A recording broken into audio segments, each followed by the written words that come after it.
చంద్రబాబు నాయుడు గారు విజనరీ అని, 40 years industry అని, అభివృద్ధి ప్రదాత అని, సంక్షేమ సారథి అని, సంపద సృష్టికర్త అని, అలాగే దార్శనికుడు అని ఇలా మీరు చెప్తూ ఉంటారు.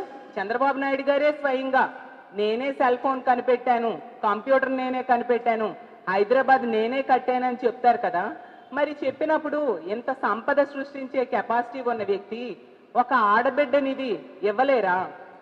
ఆడబిడ్డ నిధికి సరిపోయిన నిధులు సమకూర్చలేరా అని నేను అడుగుతూ ఉన్నాను. ఈరోజు తీసుకుంటే 2 కోట్ల మంది మహిళలకి ఎన్నికల టైంలో ఆడబిడ్డ నిధి కింద నెలకి 1500 చొప్పున సంవత్సరానికి 18,000 రూపాయలు ఇస్తాను అని చెప్పి ఈ కూటమి ఎన్నికల టైంలో మేనిఫెస్టోలో పెట్టారు, హామీ ఇవ్వడం జరిగింది. అలా తీసుకుంటే నెలకి 3,000 కోట్లు అవసరం అవుతుంది. అలాగే ఏడాదికి 37,000 కోట్లు అవసరం అవుతుంది. గత ఏడాది అంతా ఎగ్గొట్టారు, ఇప్పుడు 2వ ఏడాదిలో కూడా ప్రవేశించడం జరిగింది. అలా తీసుకుంటే 75,000 కోట్ల రూపాయలు ఎగ్గొట్టడం జరిగింది.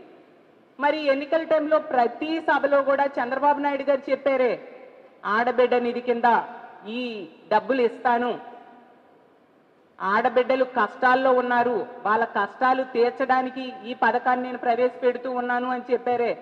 అలాగే మీ ఎమ్మెల్యేలు అందరూ కూడా ఆ ఎన్నికల టైంలో బాండ్స్ పంచారే, గ్యారంటీ కార్డ్స్ ఇచ్చారే. రామానాయుడు గారు అయితే మరి చెప్పనే అవసరం లేదు. నీకు 15,000, నీకు 18,000, నీకు 36,000, నీకు 48,000 అంటూ ఇంటికి వెళ్ళిన ప్రతి ఇంట్లో కూడా చెప్పి వాళ్ళని మభ్యపెట్టిన సంగతి ఈ రాష్ట్ర ప్రజలు ఎవరూ మర్చిపోలేదే. అప్పుడు గుర్తులేదా? ఇవన్నీ అమలు చేయాలంటే ఆంధ్రప్రదేశ్ రాష్ట్రాన్ని అమ్మాలి అని ఇప్పుడు మీరు చెప్తున్న వ్యాఖ్యలు అప్పుడు మీకు గుర్తులేదా అని అడుగుతున్నాను. ఎందుకు లోకేష్ గారు యువగలం పాదయాత్రలు కూడా ఈ హామీలన్నీ ఇవ్వడం జరిగింది కదా, అప్పుడు గుర్తులేదా అని అడుగుతున్నాను. చంద్రబాబు నాయుడు గారు ఏం చెప్పారు ఎన్నికల టైంలో? వీడియోలు మనం చూస్తే అర్థమవుతుంది.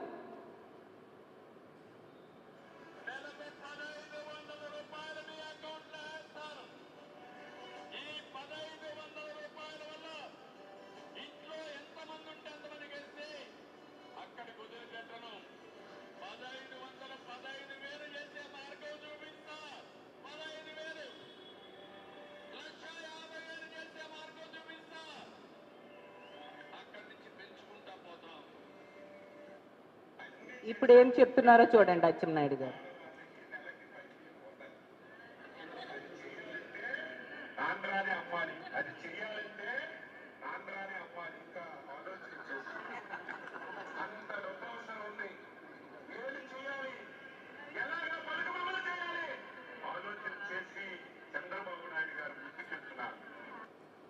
అలాగే యాడ్స్ లో ఏ విధంగా ఓదరగట్టారో అది కూడా చూపిస్తాను మీకు.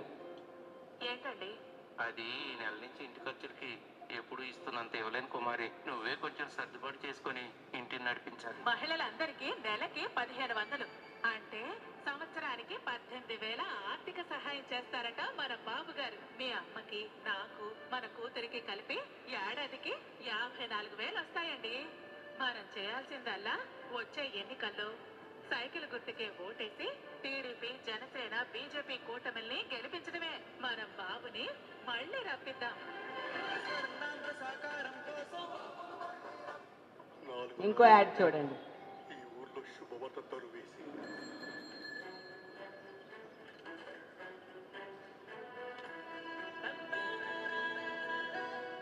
ఇప్పుడే మామా రాష్ట్రమంతా గంతులేసే దరువు.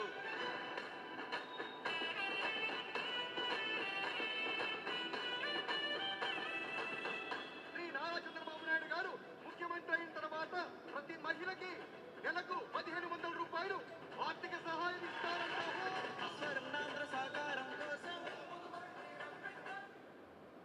సాంగ్స్ చూడండి.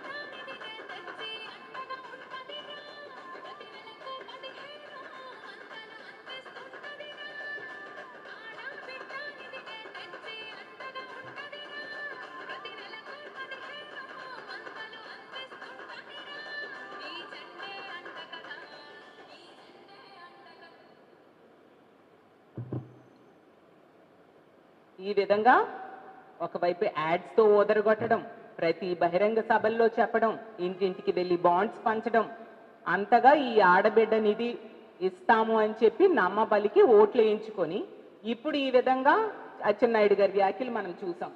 ఆడబిడ్డ నిధి ఇవ్వాలంటే రాష్ట్రాన్ని ఆలోచన చేస్తున్నారట, ఆంధ్రానే అమ్మాలంట.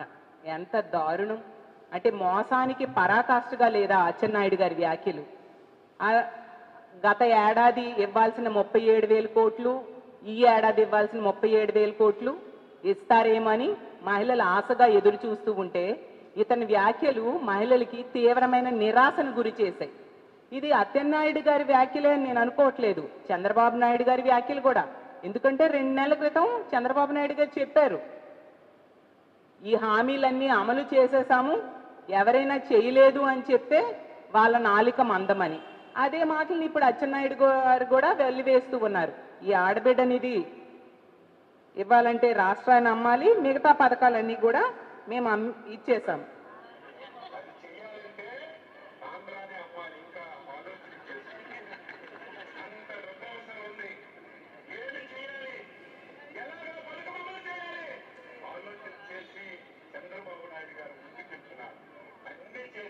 అన్నీ చేసేసాం, అన్ని పథకాలు వీళ్ళు ఇచ్చేశారంట. నేను ఒకటే అడుగుతున్నాను చంద్రబాబు నాయుడు గారికి కానీ మంత్రులకి, ముఖ్యంగా ఈ మాటలు చెప్పిన అచ్చెన్నాయుడు గారికి, మరి అన్నీ చేసేసాం అంటున్నారు కదా, ఒక్క నిరుద్యోగికైనా నిరుద్యోగ భృతి 3,000 రూపాయలు ఇచ్చారా? మీరు ఇచ్చిన సూపర్ 6లో హామీయే కదా. అలాగే ఒక్క నిరుద్యోగికైనా ఒక ఉద్యోగమైనా ఇచ్చారా? ఒక్క మహిళకైనా ఆడబిడ్డ నిధి ఇచ్చారా? ఒక్క మహిళకైనా 3 సిలిండర్లు ఫుల్గా గత ఏడాది కాలంలో ఇచ్చారా? ఒక్క మహిళకైనా ఇల్లు స్థలం ఇచ్చారా? ఒక్క మహిళకైనా ఇల్లు ఇచ్చారా? ఈ రాష్ట్రంలో కూటమి అధికారంలోకి వచ్చాక ఒక్క మహిళకైనా 0 వడ్డీ రుణం ఇచ్చారా? అలాగే తీసుకుంటే ఒక్క ఉద్యోగికైనా జీతం పెంచారా? ఒక్కరికైనా రేషన్ కార్డు ఇచ్చారా? ఒక్క రైతుకైనా రైతు భరోసా ఇచ్చారా? ఇవేవి అమలు చేయకుండా ఎలా మీరు అన్నీ ఇచ్చేసాము అని చెప్పగలుస్తున్నారో నేను అడుగుతూ ఉన్నాను. ఇంత దారుణంగా మోసం చేయడం, ఇంత దారుణంగా ప్రజలకి దగా చేయడం ఎంతవరకు సమంజసమని చంద్రబాబు నాయుడు గారికి, అలాగే డిప్యూటీ సీఎం గారికి, అలాగే మంత్రులకి నేను ప్రశ్నిస్తూ ఉన్నాను. ఈ రాష్ట్రంలో ఉన్న ఆడబిడ్డలు నిట్ట నిలువుగా ఈరోజు మోసపోయిన సంగతి మనం చూస్తూ ఉన్నాం. గతంలో తీసుకుంటే జగన్మోహన్ రెడ్డి గారు ఎంతో చక్కగా పథకాలన్నీ అమలు చేసి టంచన్గా ఇచ్చిన హామీలన్నీ అతను ఇస్తానన్న నవరత్నాలు అమలు చేస్తూ ఉండే పరిస్థితి మనం చూసాం. చేయూత ఇచ్చేవారు, ఆసరా ఇచ్చేవారు, ఈబీసీ నేస్తం ఇచ్చారు, కాపు నేస్తం ఇచ్చారు. మహిళల ఆర్థిక స్వావలంబన కోసం ఎంతగానో కృషి చేస్తే ఏమని మీరు తప్పుడు ప్రచారం చేశారు? ఆ పథకాలు ఇస్తే ఈ రాష్ట్రం శ్రీలంక అయిపోతుందని తప్పుడు ప్రచారం చేశారు. మరి ఎన్నికల టైంలో ప్రజలను మభ్య పెట్టడానికి అవే పథకాలు పేర్లు మార్చి అంతకంటే ఎక్కువ ఇస్తామని చెప్పి మీ మేనిఫెస్టోలో ఇవ్వడం జరిగింది. ఈరోజు అవి ఏవి కూడా అమలు చేయకుండా ఈ విధంగా అవి అమలు చేయాలంటే రాష్ట్రాన్ని అమ్మేస్తామని చెప్తూ ఉన్నారు. ఎంతవరకు సమంజసం? ఈ పథకానికి కావలసిన డబ్బులు ఒక ఏడాదికి 37,000 కోట్లు కావాలి. మరి మీరు ఈ ఏడాదిలో మీరు చేసిన అప్పు, ఈ 13 నెలల్లో మీరు చేసిన అప్పు 1,86,000 కోట్లు. మరి వాటిలో ఒక 37,000 కోట్లు తీసి ఆడబిడ్డ నిధికి ఉపయోగించవచ్చు కదా. ఎటువైపు వెళ్తున్నాయి ఆ డబ్బులన్నీ మీరు చేసిన అప్పులు? గతంలో జగన్మోహన్ రెడ్డి గారు ముఖ్యమంత్రిగా ఉండేటప్పుడు 3,30,000 కోట్లు అప్పు చేస్తే అందులో సగం కంటే ఎక్కువ కేవలం ఏడాదిలోనే మీరు అప్పు చేశారు. అప్పుడు జగన్మోహన్ రెడ్డి గారు 2,75,000 కోట్ల రూపాయలని డీబీటీ పద్ధతిలో ప్రజల అకౌంట్లో వేస్తే మీరు కనీసం ఏ ఒక్క హామీ కూడా అమలు చేయట్లేదు. దారుణంగా నెట్ట నిలువుగా ప్రజల్ని మోసం చేసి ఈరోజు మేము చేయలేము, చెయ్యాలి అంటే ఆంధ్రప్రదేశ్ రాష్ట్రాన్ని అమ్ముకోవాలి అంటూ ఇలాంటి మాటలు చెప్తూ ఉంటే ప్రజలు చూస్తూ ఊరుకుంటారా అని నేను అడుగుతూ ఉన్నాను. అలాగే తీసుకుంటే మీకు ఇచ్చిన హామీలు అమలు మీద చిత్తశుద్ధి లేదు. ఎన్నికల్లో గెలుపు కోసం హామీలు ఇచ్చారు తప్ప ఆ హామీలు చక్కగా అమలు చేయాలనే ఆలోచన మీకు లేని పరిస్థితి మనకు కనిపిస్తూ ఉంది.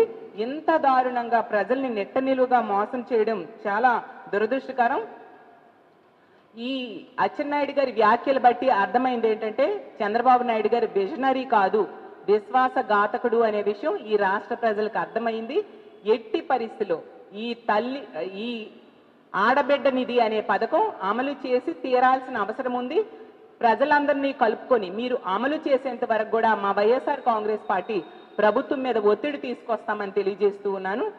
ఈ ఆడబిడ్డ నిధి అనేది మీరు ఎన్నికల టైంలో ఎంతగానో ఓదరగొట్టి చెప్పిన మాటల్లో ముఖ్యమైన హామీ ఇది. ఆడబిడ్డలందరూ కూడా గతంలో జగనన్న చేయూత ఆసరా ఇచ్చేవారు. ఆ చేయూత ద్వారా 19,000 కోట్ల రూపాయలు మహిళల అకౌంట్లో వేయడం జరిగింది. ప్రతి ఏడాది మహిళలకి 18,750 రూపాయలు ఇచ్చి వాళ్ళ స్వయం ఉపాధికి ఉపయోగపడేట్టుగా కొన్ని సంస్థలతో కూడా ప్రభుత్వం టైఅప్ చేసి వాళ్ళ ఆర్థిక స్వావలంబనకు ఉపయోగపడేట్టుగా చేయడం జరిగింది. అలాగే ఆసరా మనం చూస్తే గతంలో 2014లో డ్వాక్రా రుణమాఫీ 14,200 కోట్లు చేస్తానని చెప్పి చేయకుండా చంద్రబాబు నాయుడు గారు మోసం చేయడం జరిగింది. అలాగే 2016 అక్టోబర్ నుంచి కూడా 0 వడ్డీ పథకం కూడా డ్వాక్రా మహిళలకు ఇవ్వడం ఎత్తేయడం జరిగింది. దాంతో ఏబీ గ్రేడ్లుగా ఉన్న డ్వాక్రా సంఘాలు సిడి గ్రేడ్లుగా మారిపోయాయి. అలాంటిది జగనన్న ముఖ్యమంత్రి అయ్యాక ఆసరా ద్వారా 25,000 కోట్ల రూపాయలని మహిళల అకౌంట్లో వాళ్ళకి 2019 ఏప్రిల్ వరకు ఉన్న అప్పునంతటిని వేసి అప్పుని తీర్చడం జరిగింది. అంత చక్కగా మహిళలను ఆదుకోవడం వల్ల జగనన్న ముఖ్యమంత్రి అయ్యాక సిడి గ్రేడ్స్లో ఉన్న డ్వాక్రా సంఘాలు మళ్ళీ ఏబీ గ్రేడ్స్లోకి మారడం జరిగింది. అంతగా మహిళలకి ఆర్థికంగా, రాజకీయంగా, సామాజికంగా ఉన్నత స్థానంలో కూర్చోబెట్టడానికి జగన్మోహన్ రెడ్డి గారు కృషి చేస్తే, అదే మహిళలకి జగనన్న ఇస్తానన్న కంటే ఎక్కువ హామీలు ఇస్తానని చెప్పి, ఎక్కువ మేలు చేస్తానని చెప్పి ఆ రోజు అధికారంలోకి రావడానికి అలవి కాని హామీలన్నీ మేనిఫెస్టోలో పెట్టి సూపర్ 6 అని చెప్పి, సూపర్ 7 అని చెప్పి 143 హామీలు ప్రజలకి ఇచ్చి ఏ ఒక్కటి అమలు చేయకుండా ఈరోజు ఇంత దారుణంగా మోసం చేయడం ఎంతవరకు సమంజసమని నేను అడుగుతూ ఉన్నాను. ఖచ్చితంగా ఈ హామీలన్నీ కూడా అమలు అయ్యేంత వరకు కూడా మా వైఎస్ఆర్ కాంగ్రెస్ పార్టీ ప్రజల తరపున పోరాటం చేస్తుందని తెలియజేసుకుంటూ సెలవు తీసుకుంటున్నాను. Thank you.